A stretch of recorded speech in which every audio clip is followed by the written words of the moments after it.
Hi, I'm Mercurio. I'm here today to introduce you to Captain Vantastic. I bought this van in 2021 with big dreams and high hopes, which never came to fruition. Instead, I purchased 5 acres covered in trash and had my work cut out for me. So unfortunately, I never got to finish this project, but I did put a lot of love into it.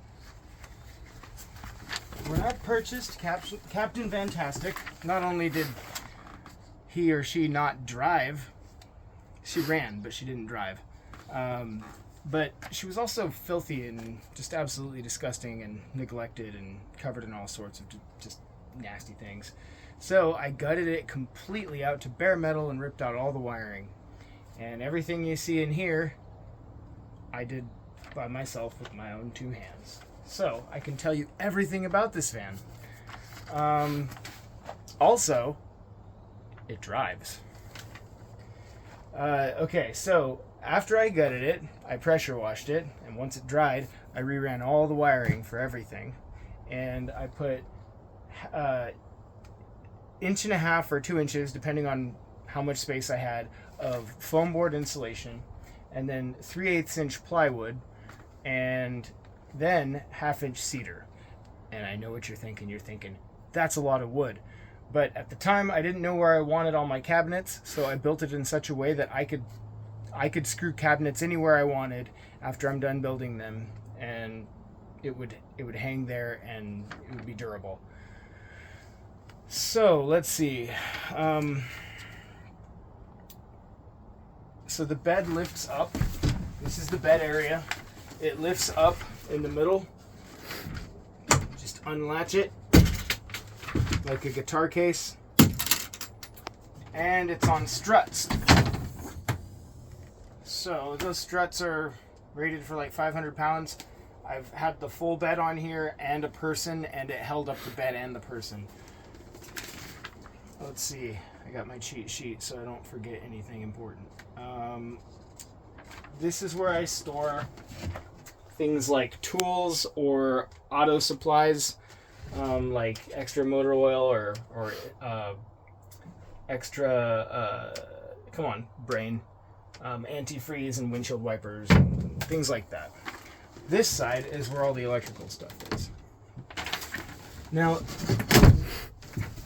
inside the wall up here, is where the solar wires come down, and they come down to normally a charge controller, but there is no charge controller in here now, and there aren't any solar panels either.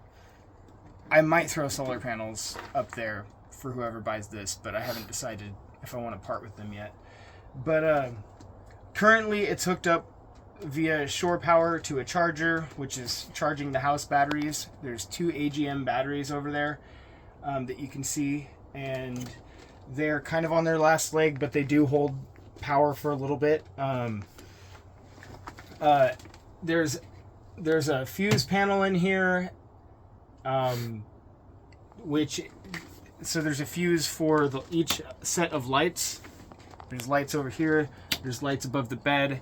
There's a dimmer switch right here.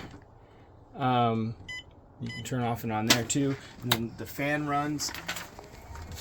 Boom. And it has different settings and whatnot. So yeah, that all connects to the battery power through this fuse box. So everything's protected by fuses. And then right here, this fuse is between the engine power and the house batteries. So the alternator is connected to an isolator so that when the engine's running, it can charge the house batteries as well. And then when the engine's off, it disconnects it from the house batteries so that you don't use up your starter battery running the lights and the fan and things like that. So all the wiring is run for everything that you could ever want. Let's see.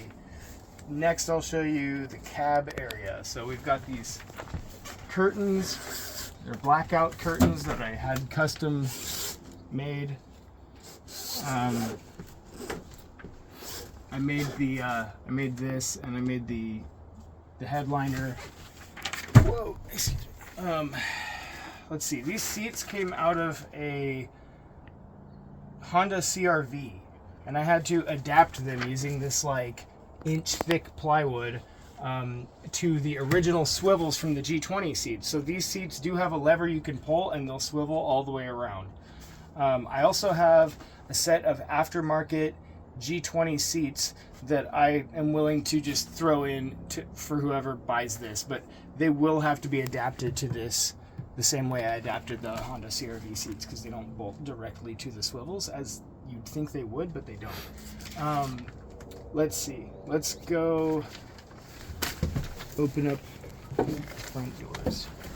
So the door panels are also cedar, and the inside, all the cedar is unfinished because I wanted the smell of the cedar all the time. I didn't want it sealed in.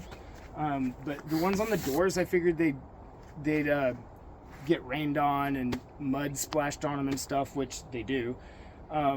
So I put 4 coats of urethane on those. But so let's see.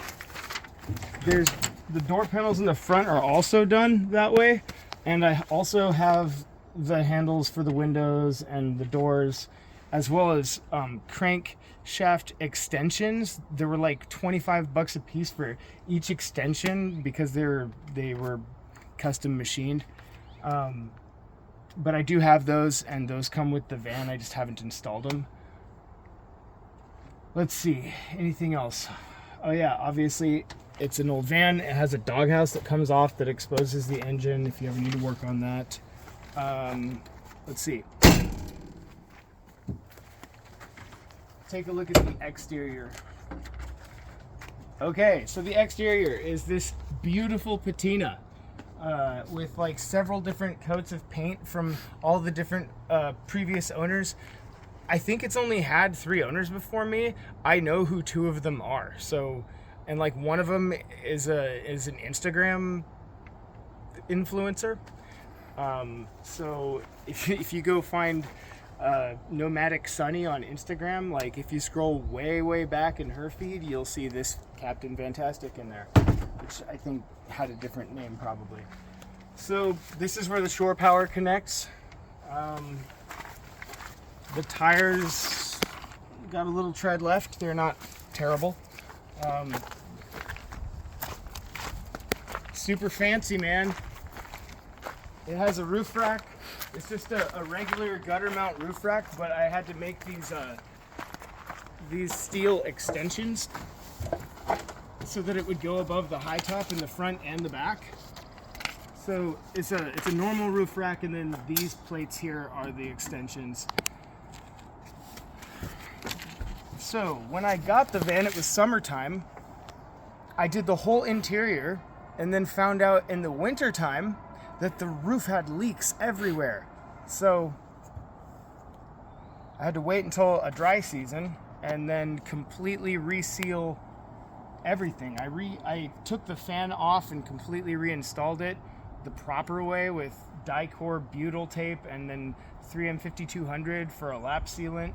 And I did the same thing with the old, like there was a little ancient fan from 1985 that was there, and I just covered that in a galvanized plate and did the same kind of sealing there. And then this is where the roof rack, original 1985 Chevy G20 roof rack was, which didn't hold crap, and it had been repaired with like bed frame.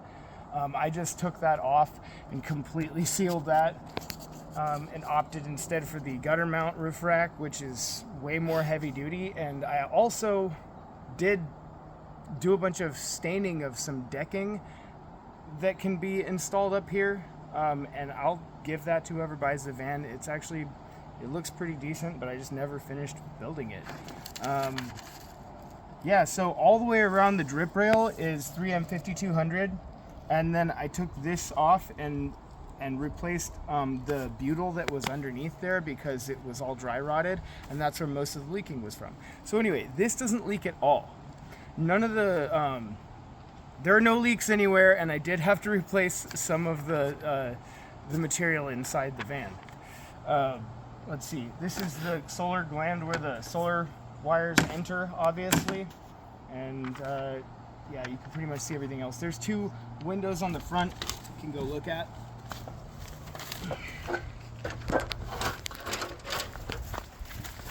Up here, I don't know if you can see them, way up there. Yeah. So I resealed those as well with 3M 5200. I took off all the old sealant first. I've done everything really well on this van. The engine has all new ignition components, new spark plug wires, wires, new cap and rotor, new vacuum hoses. Everything in the engine is good. The carburetor's clean. There's a new air filter. The transmission is freshly rebuilt from Barrett. It's got like 2,000 miles on it. It was rebuilt locally at Barrett Transmissions, and they did an excellent job. Only thing is the speedometer cable, the speedometer drive. It's like this little tiny plastic gear that goes on the tail shaft of the transmission. That is like stripped out, so it doesn't spin the speedometer cable, so the speedometer doesn't work. But I always use a GPS app on my phone for that, and they did tell me that I could just bring this back in there and they would fix that, but that was before my 2-year warranty was up. Since this has just been sitting and I've like moved it back and forth to keep the tires from like dry rotting and getting flat spots, but other than that it hasn't gone anywhere, and I'm wondering if maybe they would be willing to just replace that. So let's see. Yeah, so let's go look at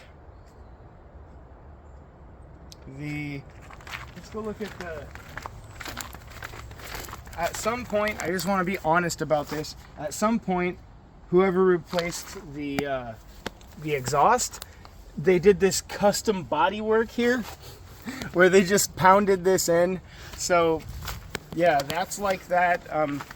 I mean, the paint job is what it is, and I actually was planning on completely restoring the body, except for the custom body work I just showed you. But like this, I was planning on fixing that and redoing all of it eventually, but it's just the aesthetic part is not the most important part, and I hadn't gotten to that yet. So let's see, is there anything else I need to tell you? Let's go access the rear doors. I just want to show what that looks like.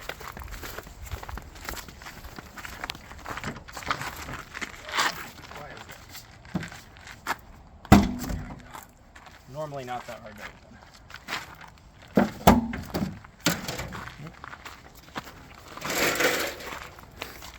So the door panels back here, I never finished. Oh yeah, the doors have recycled denim insulation in them. I do have the roughed out cedar panels that I made for the door, and I'll give those to whoever buys this if they want it. So the back garage area, if you will, can be accessed from back here. That's pretty much all I wanted to show there. And is there anything else? Yeah, there is.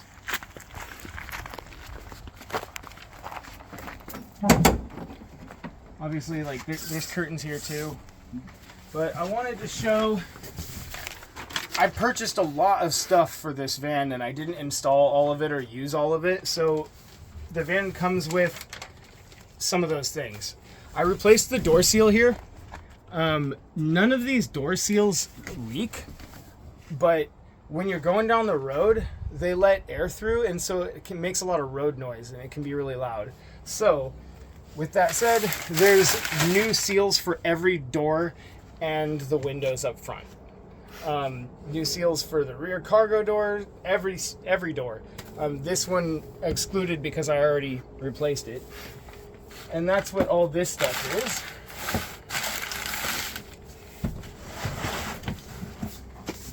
Now you've got a Chilton manual for the van. You've got a Haynes manual for the van. RV sink drain kit. This is the rear main seal for when you're ready to do that, because it's an old van and it will need it done. An extra PCV valve. Here's all the handles for the windows and the doors. Gears and stuff for the speedometer cable. Some weather stripping adhesive. This is a vacuum advance for the ignition system. I replaced it with a new one, but it didn't need to be replaced. It was just a vacuum leak somewhere else. So you've got an extra one. And then this is an extra little fuel filter for when you are ready to do that. These are the crank extenders that were machined.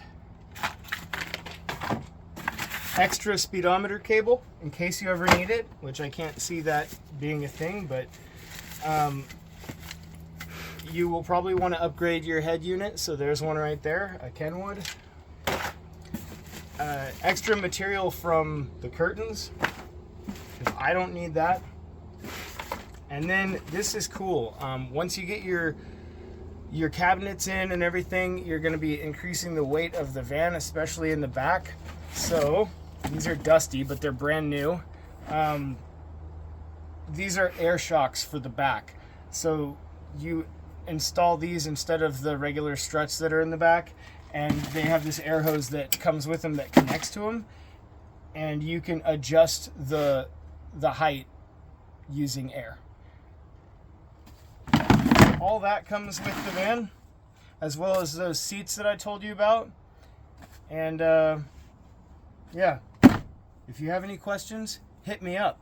And if you want to go on a tour in person, come check it out yourself, feel free to. Oh yes, one more thing. The battery up front is not taking a charge, so the battery needs to be replaced, but it does start with a jump box. And I've had to move it across the driveway here a couple times already, so like it starts and it runs and it drives and everything. The only thing that this van has been used for since the transmission was replaced is a trip to Cannon Beach and back, which is where it got its miles. And then I used it as my bedroom when I moved out here because I had no habitable house to live in. So I know that it's warm. I know that the seals all work and everything's dry. And I pretty much know everything about this van.